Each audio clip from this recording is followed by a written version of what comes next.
बरसे भिंजे माई के चुनरी, रंग बरसे भिंजे माई के चुनरी। रंग बरसे भिंजे गौरा माई के चुनरी, रंग बरसे भिंजे गौरा माई के चुनरी। गौरा माई होली कैलाश पे खेले, कैलाश पे खेले, कैलाश पे खेले। भोले बाबा भिंगाए मैया के चुनरी, रंग बरसे भिंजे मैया के चुनरी। रंग बरसे भिंजे मैया के चुनरी, रंग बरसे भिंजे मैया के चुनरी। सरस्वती मैया होली ब्रह्मांड में खेले, ब्रह्मांड में खेले, ब्रह्मांड में खेले। ब्रह्मा जी भिंगाए मैया के चुनरी, रंग बरसे भिंजे मैया के चुनरी। रंग बरसे भिंजे मैया के चुनरी।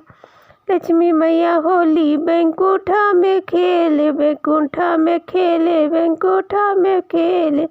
विष्णु जी भिंगाए मैया के चुनरी, रंग बरसे भिंजे मैया के चुनरी। रंग बरसे भिंजे मैया के चुनरी। राधा मैया होली गोकुल में खेले, गोकुल में खेले हो वृंदावन खेले। मोहन भिंगाए मैया के चुनरी, रंग बरसे भिंजे मैया रे मैया के चुनरी हो मैया के चुनरी। रंग बरसे भिंजे मैया के चुनरी। खोला मंदिरवा खेलब होली, बोला खोला मंदिरवा खेलब होली। खेलब होली हो खेलब होली, बोला खोला मंदिरवा खेलब होली। गंगा से खेलम हो चंदा से खेलम, गंगा से हो चंदा से खेलम। अरे नगवा से खेलम हर हर बोली, भोला खोला मंदिरवा खेलब होली। खेलब होली हो खेलब होली, भोला खोला मंदिरवा खेलब होली। कार्तिक से खेलब गणेश से खेलब, कार्तिक से खेल गणेश से खेलब।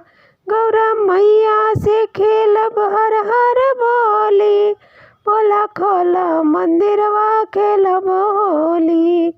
खेलब होली हो खेलब होली, बोला खोला मंदिरवा खेलब होली।